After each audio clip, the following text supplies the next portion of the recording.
Hello students. In previous video we have studied about the types of solution and their different characteristics. Now we will study the different how can we denote the concentration or the amount of solute in solution or in solvent. Okay. उससे पहले हम थोड़ा सा recap कर लेते हैं unsaturated, saturated और super saturated solutions को। हमने एग्जांपल लेके हम इसको थोड़ा सा रिकैप कर लेते हैं। मान लीजिए आपने क्या लिया, एक ग्लास वाटर लिया और उसके अंदर शुगर डाल दिया। इस एक ग्लास वाटर के अंदर water is a solvent here. Now we put some amount of sugar in it. ठीक है, शुगर जैसे जैसे आप डालते चले जा रहे हैं इस टाइम पे ये जो सॉल्यूशन है ये कहलाएगा आपका अनसैचुरेटेड सॉल्यूशन। इट मीन्स जिस सॉल्यूशन के अंदर आप ज़्यादा से ज़्यादा और सॉल्यूट घोलते चले जा रहे हो वो कहलाएगा अनसैचुरेटेड सॉल्यूशन। थोड़ी देर के बाद क्या देखते हो आप कि इस ग्लास में अब आप और सॉल्यूट ऐड नहीं कर सकते, you can't add more solute, then it will be called as saturated solution.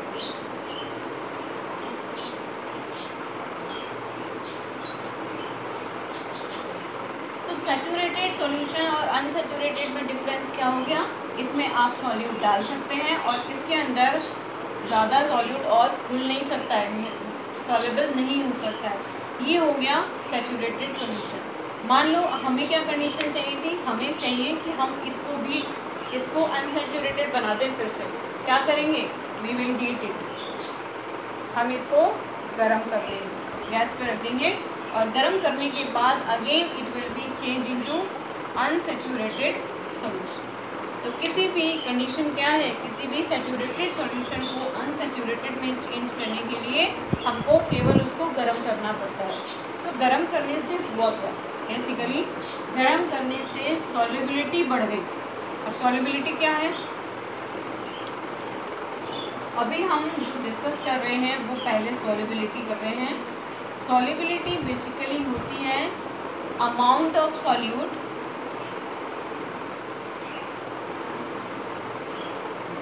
dissolved in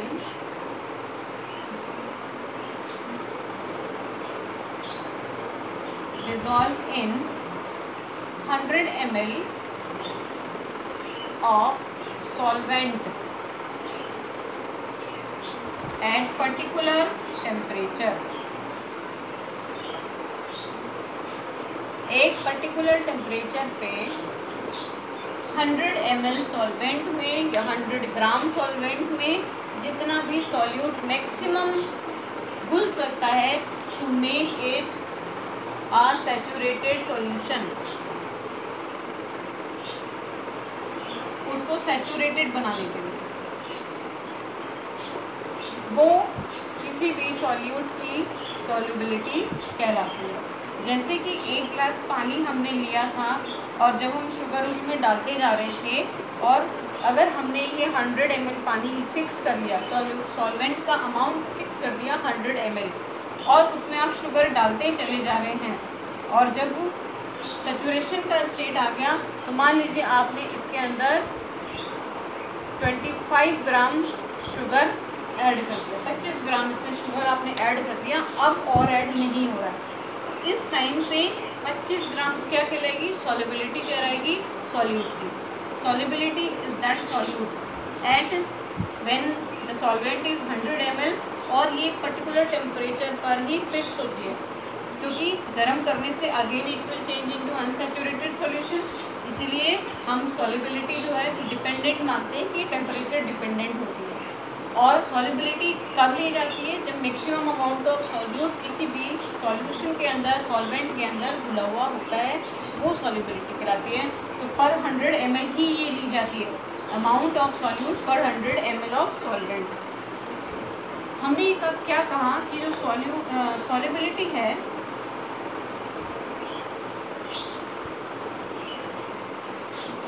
it is directly related to temperature, लेकिन ध्यान क्या रखेंगे, when it is solid in liquid और लिक्विड एंड लिक्विड, या तो कोई सॉलिड आपने घोल रखा है लिक्विड के अंदर, या दो लिक्विड को मिला के सॉल्यूशन बनाया है, उस केस में उनकी सॉल्युबिलिटी जो है वो टेम्परेचर के साथ बढ़ती और घटती रहती है। जैसे कि हमने सॉल्ट सॉल्यूशन या शुगर सॉल्यूशन का एग्जांपल लिया, तो सॉलिड उसके अंदर चीनी हो गई, शुगर हो गई, वाटर लिक्विड हो गया, और आपने टेम्परेचर इंक्रीज़ किया, तो टेम्परेचर इंक्रीज़ किया, सॉल्युबिलिटी बढ़ गई, पर 100 ml के अंदर सॉल्युबिलिटी बढ़ गई और आप उसमें और सॉलिड को ऐड कर सकते हैं। लिक्विड और लिक्विड के केस में भी सेम कंडीशन होती है। लेमन जूस लिया, पानी के अंदर उसको मिक्स कर दिया, विनेगर लिया, पानी के अंदर उसको मिक्स कर दिया, एसिटिक एसिड लिया, पानी के अंदर उसको मिक्स कर दिया, तो इन दोनों केसेस में सॉल्युबिलिटी टेम्परेचर के साथ बढ़ती है, लेकिन it is inversely proportional when a gas is dissolve in water. It means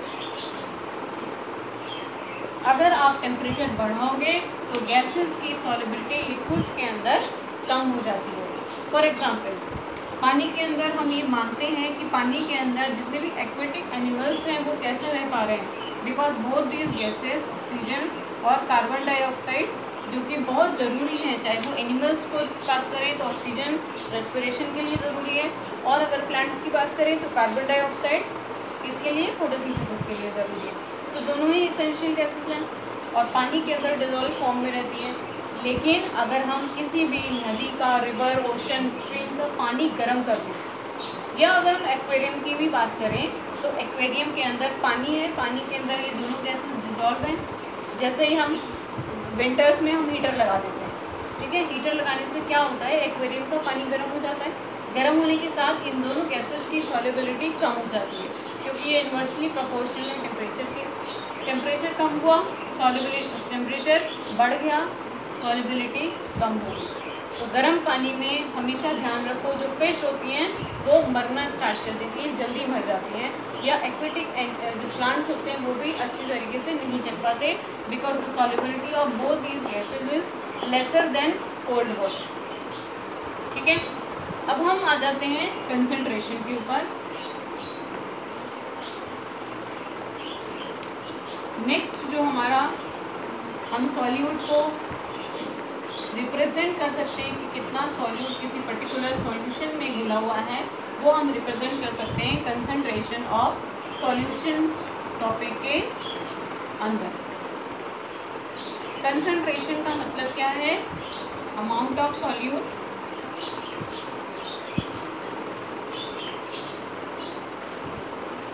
dissolved in particular amount of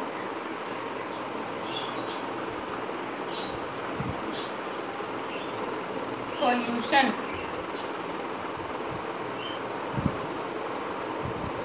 ठीक है, सॉल्युबिलिटी में हमने कहा था कि solute which is dissolve in a particular amount of solvent, यहाँ हम ले रहे हैं पर्टिकुलर अमाउंट ऑफ सॉल्यूशन, वहाँ हमने फिक्स टेम्परेचर लिया था, यहाँ टेम्परेचर फिक्स नहीं है। मतलब क्या है, सॉल्युबिलिटी उस केस में ली जाती है जब मैक्सिमम सॉल्यूट उसके अंदर घुला हुआ है, तो वो सॉल्यूशन की सॉल्युबिलिटी कहलाती है। कंसंट्रेशन का मतलब कि आपने एक गिलास पानी में 2 चम्मच चीनी डाल दी, वो कंसंट्रेशन कहलाएगी। 10 ग्राम भी हो सकती है, 20 ग्राम भी, 50 ग्राम भी, 60 ग्राम भी, कितनी भी हो सकती है वो कंसंट्रेशन। कंसंट्रेशन को अगर हम रिप्रेजेंट करें तो 3 तरीके से हम रिप्रेजेंट कर सकते हैं कंसंट्रेशन को। एक होता है मास बाय मास कंसंट्रेशन, ठीक है, दूसरा है मास बाय वॉल्यूम कंसंट्रेशन, और तीसरा है volume by volume. And the third way to represent is volume by volume. Mass by mass उस किस केस में लेते हैं जबकि सॉल्यूट भी सॉलिड है और सॉल्यूशन भी सॉलिड है। Then solute is in grams, मतलब सॉलिड है, और लिक्विड है, मतलब आप सॉलिड को लिक्विड में घोल रहे हैं। तीसरा है volume by volume, when both the things are liquid in nature. इस 3 तरीके से हम कंसंट्रेशन को रिप्रेजेंट कर सकते हैं। फॉर्मूला क्या है कंसंट्रेशन का, कंसंट्रेशन को हम मास परसेंटेज भी कह सकते हैं, क्योंकि आप देख रहे हो कि जो दोनों यूनिट्स हैं वो बिल्कुल सेम आ रही हैं, ऑपोजिट ऊपर और नीचे, तो इनका कोई यूनिट नहीं होता। Concentration is represented in form of percentage, not in units. Concentration, अगर हम मास बाय मास ले रहे हैं तो mass of solute upon mass of solution multiplied by 100। Concentration, mass by volume,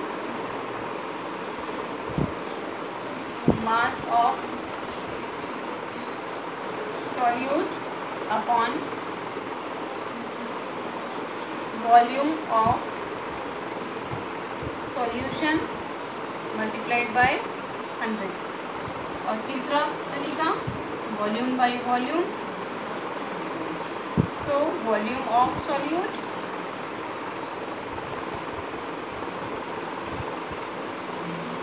upon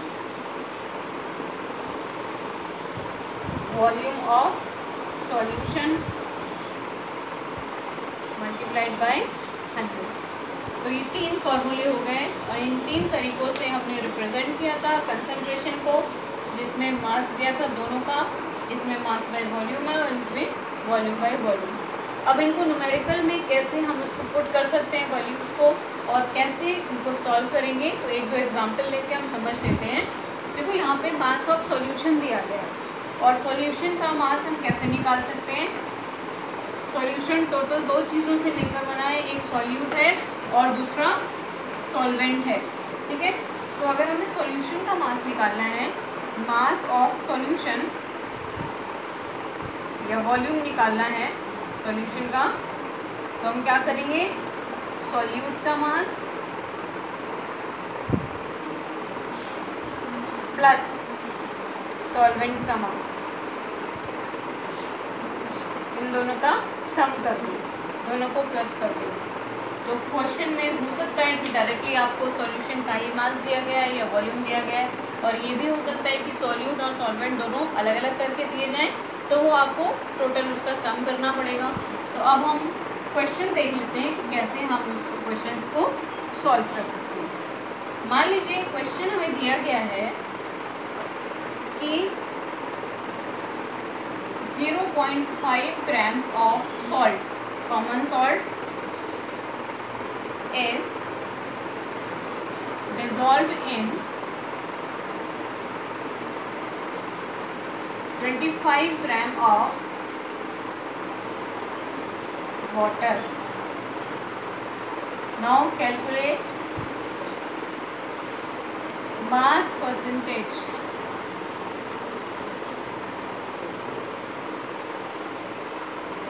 कहीं भी अगर ये लिखा है कि मास परसेंटेज अगर आपको सॉल्यूशन के केस में कैलकुलेट करना है, तो हमेशा कंसंट्रेशन की बात हो रही होगी।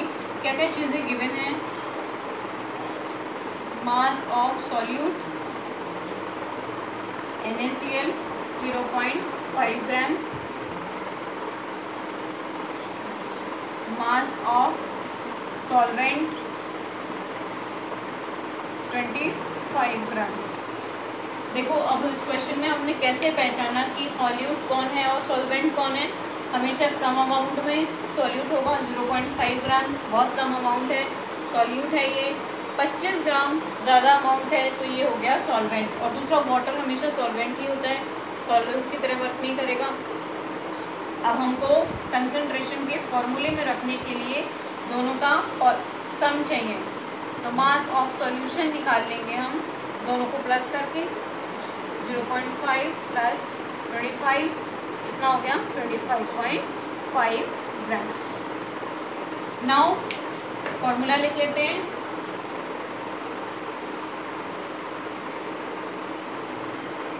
कंसंट्रेशन का फॉर्मूला है, क्योंकि हम यहाँ मास बाय मास ले रहे हैं, तो सॉल्यूट का मास अपॉन सॉल्यूशन का मास